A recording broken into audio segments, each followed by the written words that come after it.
এরপর মহুয়া ইসলাম টুম্পা আপনি লিখেছেন, স্বামী দ্বিতীয় বিবাহ করলে প্রায় ক্ষেত্রে প্রথম স্ত্রী শেষ সংসার ত্যাগ করে চলে যান। স্বামী তাকে রাখতে চাওয়ার পরও চলে যান, শুধু এই কারণে সংসার ছেড়ে চলে যাওয়ার বিষয় ইসলাম কি বলে? এরকম বহু সংসার ছেড়ে চলে গেছেন অনেকেই। খুব গুরুত্বপূর্ণ প্রশ্ন। দ্বিতীয় বিয়ে করলেই আমাকে চলে যেতে হবে, এই মানসিকতা ভালো মানসিকতা নয়। একজন নারী স্বামী দ্বিতীয় বিয়ে করলে আর আমাকে ভালোবাসবেন না, আমাকে ভালোবাসেন না, এত সহজ সমীকরণে যাওয়াটা অনুচিত। এবং তিনি তার অধিকারগুলো যদি সঠিকভাবে পান তাহলে সেক্ষেত্রে তিনি এই অভিমানটা করে চলে যাওয়াটা এটা তার সিদ্ধান্তগত ভুল। তবে এক্ষেত্রে তিনি যদি মনে হয় যে তিনি জুলুমের শিকার হচ্ছেন, তার প্রতি ইনসাফ হচ্ছে না, তারপরে তিনি ক্ষতিগ্রস্ত হচ্ছেন, তার প্রতি আদল যেটি রক্ষা করার কথা, সমতা যেটি রক্ষা করার কথা সে হচ্ছে না, তাহলে সেক্ষেত্রে তিনি বিচ্ছেদের উদ্যোগ নিতে পারেন। সেটিও যদি একান্ত তার নিরুপায় হন তাহলে সেক্ষেত্রে, কারণ বিচ্ছেদ বা তালাক এটা তো কোনো প্রশংসনীয় বিষয় নয়।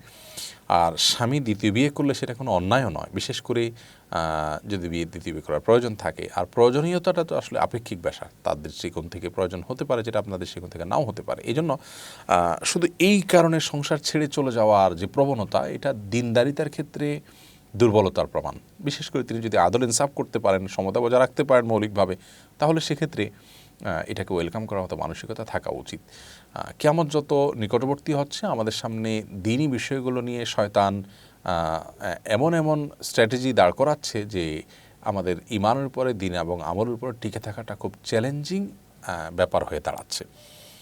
তো তার একটি হলো এটি যে একাধিক বিবাহটাকে এক ধরনের অপরাধ হিসাবে সমাজে দাঁড় করানো হচ্ছে।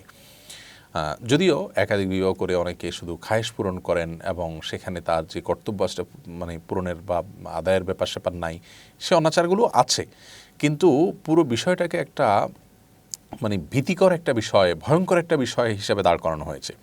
এটি অন্যতম উদ্দেশ্য আমাদের নবী সাল্লাল্লাহু আলাইহি ওয়াসাল্লামের একাধিক বিবাহ ছিল, সাহাবীদের একাধিক বিবাহ ছিল অনেকেরই। তো এইটাকে কালিমাযুক্ত করা হলো নবী করিম সাল্লাল্লাহু আলাইহি ওয়াসাল্লামের চরিত্রে কালিমা দেওয়া যাবে। এই জন্য আমাদের মা বোনদের এক্ষেত্রে স্যাক্রিফাইস করা উচিত। সব বিধান আমার মন মতো পছন্দ মতো হয়ে যাবে, ব্যাপারটা কিন্তু সেরকম না। আবারও বলছি, কোনো পুরুষ একাধিক বিয়ের নামে তার খায়েশ পূরণ করবেন এবং তিনি যা খুশি তা করবেন, সমতা বজায় রাখবেন না, আপনাকে আমি জুলুম সহ্যই করে যেতে বলছি তা কিন্তু না। কিন্তু যেই স্বামী মাত্র বিয়ে করেছেন, সমতা বজায় রাখবেন কিনা আপনি তাও জানেন না, আপনি তখনই বের হয়ে চলে গেলেন, থাকলেন না এবং জোরপূর্বক তালাক নিয়ে নিলেন, এই কাজগুলো প্রশংসনীয় কাজ নয়। বিশেষ করে এক্ষেত্রে আপনি স্বামীকে তার আল্লাহর ভয় দেখাতে পারেন, সমতার জন্য তাকে নির্দেশনা দিতে পারেন, সেটা করা উচিত। যদিও আমাদের সাবকন্টিনেন্টে মেয়েরা এই জিনিসগুলোকে একেবারেই মানতে পারেন না। আরবে বা পৃথিবীর অন্যান্য প্রান্তে, বিশেষ করে আরবের মেয়েরা তুলনামূলকভাবে সহনশীল সমস্ত বিষয়। তো আল্লাহ তাআলা কিছু কিছু বিধান তো আমাদের জন্য পরীক্ষা হিসাবেও, যে আমি মেনে নিতে পারি কি পারি না, আমার ভালো না লাগলেও আমি মানতে পারি কি না। তো যাই হোক, শুধু এই অজুহাতে চলে গেলে সেটা খুবই গর্হিত কাজ। কিন্তু অনেক বোনরা চলে যান, আসলে অনেক পুরুষরা দ্বিতীয় বিয়ে করার পর তারা প্রথম স্ত্রী, প্রথম পরিবারের প্রতি আর তেমন কোনো খোঁজখবর নেন না, তাদের প্রতি জুলুম করেন, সমতা বজায় রাখেন না। এগুলোর কারণে বাধ্য হয়ে তাদেরকে নিজেদের পথ বেছে নিতে হয়।